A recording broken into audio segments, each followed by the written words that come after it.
मुख्य परीक्षा में ना बेसिकली मैं बात करूं तो निबंध एक ऐसा महत्वपूर्ण पेपर है, न केवल अंकों की दृष्टि से बल्कि अंकों के रेंज की दृष्टि से भी बहुत ही महत्वपूर्ण है। ठीक है, पहले हम लोग कुछ इस पे बात कर लेते हैं, उसके बाद हम लोग स्टार्ट करते हैं।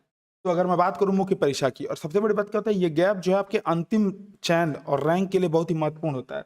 अगर बात करें हम यूपीएससी के पेपर की, तो यूपीएससी में 250 नंबर्स के पेपर होते हैं निबंध का, जिसमें पाने वाले 70 तक भी पाते हैं। अभी जैसे हमारे साथ इस बार तैयारी किए थे दीपक भैया, दीपक सिंह, सॉरी दीपक मिश्रा, पहले से सेलेक्टेड हैं यूपीपीसीएस में, जो प्रबंधक खादी ग्राम उद्योग पे, लेकिन उनका नंबर कितना था, 75 नंबर पाए थे। तो 70 मिनिमम 70 से लेकर के इस समय 140 145 तक के भी रेंज दिखते हैं। पहले जैसे अगर आप 2017 के पहले देखोगे तो यही रेंज आपका सॉरी 160 तक भी गया है। जैसे निशान जैन सर का था 160 नंबर, गंगा सिंह सर का था 157 नंबर के आसपास। तो 2017 से पहले 160 भी गया है, अभी जो है 140 से 145 यही जो है रहता है। बात करें अगर हम यूपी पीसीएस में, ठीक है, यूपी पीसीएस में तो 200 नंबर में भी इसमें भी यही रहता है कि 50 से लेकर के आपका 108 110 तक के रेंज में नंबर रहते हैं। जैसे मेरे भी 108 नंबर थे यूपी पीसीएस में, तो हमेशा ये रेंज रहेगा। ठीक है, 200 में 50 से लेकर के 108 तक। और अभी बात करें अगर बीपीएससी की, ठीक है, बीपीएससी को भी इसमें जोड़ लेते हैं क्योंकि लगभग कमोबेश यही नंबर रहता है। तो 300 नंबर का वहां पेपर होता है, और जो नंबर आते हैं सॉरी जो रेंज रहती है, अच्छा रेंज का मतलब ये क्या बोल रहा हूँ, औसतन पाते हैं, पाने वाले इसमें और भी कम पाए हैं। जैसे बीपीएससी में ही 30 35 नंबर तक लोग पाए हैं, लेकिन औसतन रेंज क्या है, 100 से लेकर के 220 तक। तो ये आपको रेंज मिलेगा बीपीएससी में 300 नंबर के पेपर में, खास करके तब जब पिछली बार का कट ऑफ अगर आपने देखा होगा 900 में 466 नंबर गया था।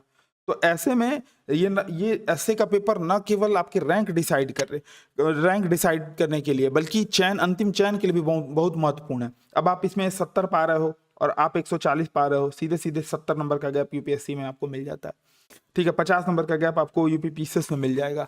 तो ये गैप बहुत ही महत्वपूर्ण होते हैं, इस गैप को निगलेक्ट नहीं किया जा सकता। तो इस तरह निबंध के प्राप्तांकों की रेंज में अंतर बहुत ज्यादा है, जबकि निबंध जो है मुख्य परीक्षा का एक ऐसा प्रश्न पत्र है जिसमें अगर आपने थोड़ी सी भी मेहनत कर दी, मैं बोल रहा हूँ थोड़ी सी मेहनत, बहुत ज्यादा मेहनत नहीं, क्यों, आपको कुछ एक्स्ट्रा नहीं पढ़ना है, आपको एक्स्ट्रा इफर्ट नहीं करना है, एक्स्ट्रा केवल प्रैक्टिस करनी है, तो कम मेहनत में ज्यादा अंक पाए जा सकते हैं, बशर्ते कि आपका कॉन्सेप्ट क्लियर हो, आपने जीएस 1 to 4 कर लिया हो, आपने अभ्यास करने के आप इच्छुक हों। लेकिन सर्वाधिक उपेक्षित पेपर के तौर पर इसको देखा जाता है, सर्वाधिक उपेक्षित। अमूमन मैं कई ऐसे बच्चों को जानता हूं, मेरे कई ऐसे मित्र हैं जिन्होंने 3 4 5 अटेम्प्ट मेंस के दे रखे हैं और मेंस में डायरेक्ट जाकर के वो लिखते हैं।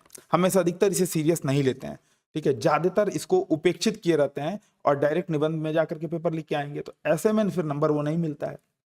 कुछ चीजें हैं आपको इसमें ध्यान रखनी है, ठीक है, कुछ बातें ध्यान रखनी है आपको। जैसे अमूमन ये ध्यान रखने योग्य बातें लिख सकते हैं, ठीक है। ध्यान रखने योग्य बातें क्या है, पहली चीज कि कोई एक शैली विशिष्ट या बेस्ट नहीं है। मैं जो बता रहा हूं, मैं ये दावा नहीं कर रहा हूं कि मेरी शैली बेस्ट है, लेकिन मेरी शैली मैं जो बता रहा हूं अगर उसको आप फॉलो करोगे तो अच्छे नंबर आप पाने की, मतलब अगर आपने मेहनत कर ली सही से, अच्छा नंबर गारंटीड है। लेकिन मेरी शैली बेस्ट नहीं है, अन्य कई सारी शैलियां भी हैं, आपको निबंध देखने को मिलेंगी।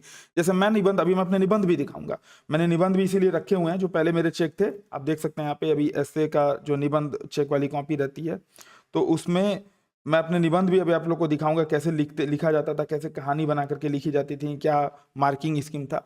लेकिन कहने का कुल मतलब है कि कोई एक शैली विशिष्ट नहीं है या बेस्ट नहीं होती है, इसमें विषय निष्ठता का अच्छा खासा स्कोप है, वस्तुनिष्ठ नहीं है ये पेपर। तो तैयारी के लिए अलग से आपको कोई मेहनत की आवश्यकता नहीं है, विषय निष्ठता इसमें ज्यादा है, ठीक है, भाषा इसमें समस्या नहीं है ना।